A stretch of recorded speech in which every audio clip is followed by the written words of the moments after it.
नमस्कार दोस्तों, Narayan education YouTube channel में आप सभी का स्वागत है। इस वीडियो में दोस्तों हम बात करेंगे रेट की और उसके बाद होने वाली थर्ड ग्रेड शिक्षक भर्ती की। तो आगे बढ़ने से पहले दोस्तों आप नारायण एजुकेशन यूट्यूब चैनल के साथ जुड़ सकते हैं, चैनल को सब्सक्राइब कर सकते हैं, शेयर भी कर सकते हैं। क्योंकि दोस्तों अपना जो पुराना चैनल था नारायण एजुकेशन, जिसमें करीब 1.5 लाख सब्सक्राइबर थे, 8 साल पुराना चैनल था, तो वो किसी कारणवश यूट्यूब से डिलीट हो चुका है। तो अब मैंने नया चैनल बनाया सेम उसी नाम से, तो आप नए चैनल के साथ जुड़ सकते हैं, नारायण एजुकेशन के साथ चैनल को सब्सक्राइब कर सकते हैं। अब यहाँ पर देखिए दोस्तों, आपको पता है ये थोड़े दिन पहले, अभी 3-4 दिन पहले उपेंद्र यादव ने शिक्षा मंत्री मदन दिलावर से मुलाकात की थी, ठीक है। और वहाँ पर जो स्पेशली जो बात हुई थी फर्स्ट ग्रेड सेकंड ग्रेड पदों में बढ़ोतरी को लेकर, इसके अलावा थर्ड ग्रेड की शिक्षक भर्ती के पदों का वर्गीकरण जारी करने को लेकर, तो वहाँ से जो न्यूज़ निकल के सामने आई थी, मतलब शिक्षा मंत्री ने नहीं की, उपेंद्र यादव ने ट्वीट किया है कि जो शिक्षा विभाग है उन्होंने 20,000 पदों का प्रपोजल भेजा था वित्त विभाग में, मतलब 20,000 पदों पर शिक्षक भर्ती को लेकर। अब ये अकेले थर्ड ग्रेड नहीं, सेकंड ग्रेड के पदों में बढ़ोतरी का मामला हो या फर्स्ट ग्रेड के पदों में बढ़ोतरी का मामला हो, सारी इसी में शामिल है, पीटीए भर्ती भी शामिल है। तो 20,000 पदों का जो प्रपोजल भेजा था, यानी फर्स्ट ग्रेड सेकंड ग्रेड की जो फर्स्ट ग्रेड की 2202 पदों पर, सेकंड ग्रेड की 2129 पदों पर विज्ञप्ति के अलावा पद भेजे थे शिक्षा विभाग ने। तो वहाँ से जो न्यूज़ निकल के सामने आ रही है उसमें से 20,000 में से टोटल कितने पद है, 20,000 में से 7,000 पदों पर थर्ड ग्रेड के पदों की अनुमति मिली है।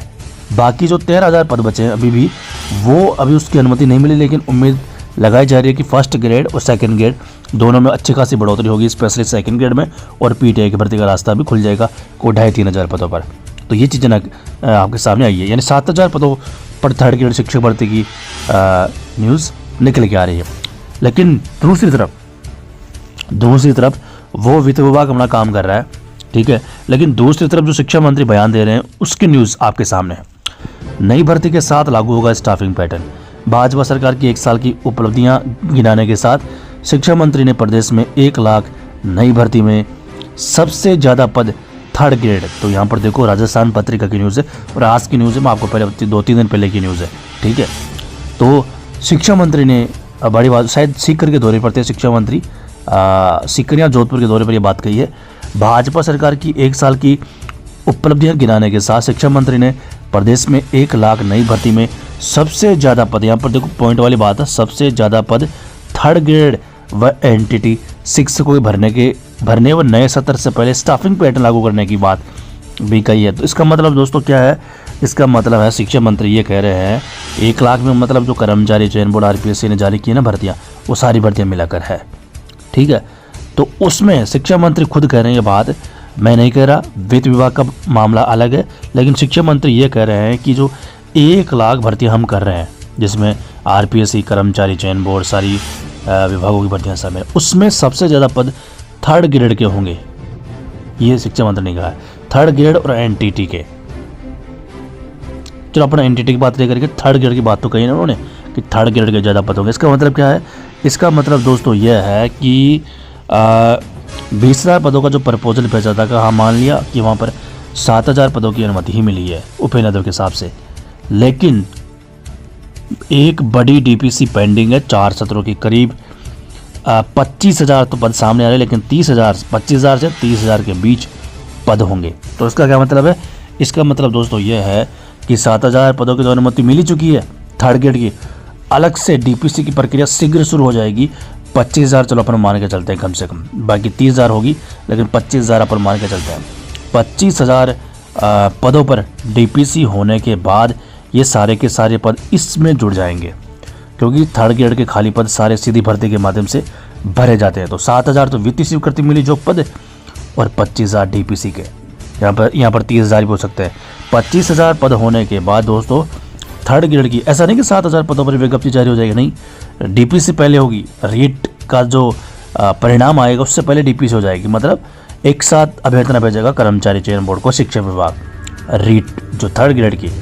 तो 7,000 प्लस 25,000 कितना हो गया, 7,000 प्लस 25,000 32,000। तो 32,000 पदों पर आपके सामने दिख रही है थर्ड ग्रेड होने की संभावना।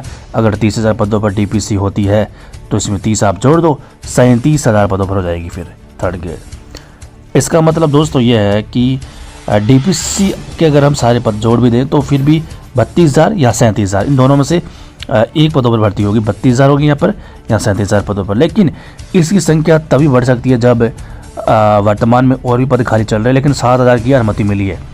तो वहाँ से अगर वित्तीय स्वीकृति जो 20,000 पद है ना दोस्तों, अभी कंफर्म तो नहीं है, लेकिन हो सकता है 20,000 पदों में से और मतलब 13,000 पदों में से और 3,000 पदों की अनुमति दे दे थर्ड ग्रेड के लिए। ये भी हो सकता है, संभव है, लेकिन लग नहीं रहा क्योंकि बाकी 3 भर्तियाँ में शामिल है, फर्स्ट ग्रेड, सेकंड ग्रेड और पीटीआई भर्ती भी शामिल है, तो उनके शायद ये पद है। ठीक है, तो ये बात होगी शिक्षा मंत्री ने कहा कि थर्ड ग्रेड में बम्पर पदों की बढ़ोतरी होगी, ये शिक्षा मंत्री ने बात कही है। इसके अलावा आज की न्यूज़ रीट को लेकर, रीट परीक्षा 2024 परीक्षा में पारदर्शिता के लिए सरकार के 10 निर्णय। यहाँ पर आप देखो, पहला निर्णय, रीट परीक्षा के लिए बायोमेट्रिक अनिवार्य होगा। सुरक्षा के लिए प्रति सेंटर 2 पुरुष एवं 2 महिला पुलिसकर्मियों की नियुक्ति की जानी है।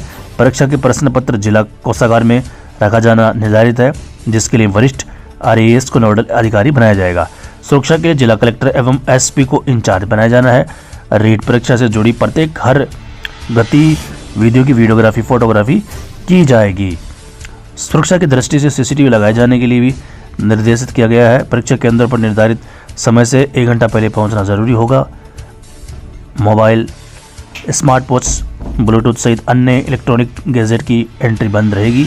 शिक्षा सचिव ने सभी अधिकारियों को डे टू डे का प्लान तैयार करने के निर्देश दिए हैं। परीक्षा केंद्र पर केवल राजकीय विद्यालय और राजकीय महाविद्यालयों को वरीयता दी जाए। रीट ने अटकाए शिक्षा विभाग के तबादले, शिक्षकों में आक्रोश। सरकार ने 1 से 10 जनवरी तक तबादलों पर से प्रतिबंध हटाया, लेकिन शिक्षा विभाग में तबादलों पर प्रतिबंध रहेगा। पिछले साल भी सरकार ने तबादले खोले थे, लेकिन शिक्षा विभाग में तबादले नहीं हुए थे। रीट 41 जिलों में ही परीक्षा केंद्र बनेंगे। इस बार महिला अभ्यर्थियों का सेंटर गृह जिले में रहेगा। जिले नोडल अधिकारी व परीक्षा केंद्र पर चर्चा। रीट 2024 अभ्यर्थियों के अनुपात में तय होंगे नए जिलों में परीक्षा केंद्र। और इसमें आप देख सकते हैं 15 से 20 लाख शिक्षा सचिव का बयान। रीट परीक्षा में 15 से 20 लाख परीक्षार्थियों के शामिल होने की अनुमान है। माध्यमिक शिक्षा बोर्ड के सचिव कैलाश चंद्र शर्मा ने बताया कि प्रारंभिक तौर पर परीक्षा केंद्र जिला स्तर पर बनाए जाएंगे, लेकिन हाल ही बदली हालात में जिन जिलों को खत्म करने का ऐलान किया गया है वहाँ परीक्षा केंद्र बनाए जाने को लेकर चर्चा की गई है। अभ्यर्थियों की संख्या अधिक होती है और जिला स्तर पर व्यापक केंद्र की उपलब्धता नहीं होती है तो खत्म किए गए जिलों पर परीक्षा केंद्र बनाए जाएंगे। इसके अलावा रीट को लेकर समीक्षा बैठक, पेपर लीक, डमी कैंडिडेट से सख्ती से निपटने के निर्देश। रीट परीक्षा पर चर्चा और छात्रों की सेहत के बारे में दिए निर्देश। नवज्योति की न्यूज़ है।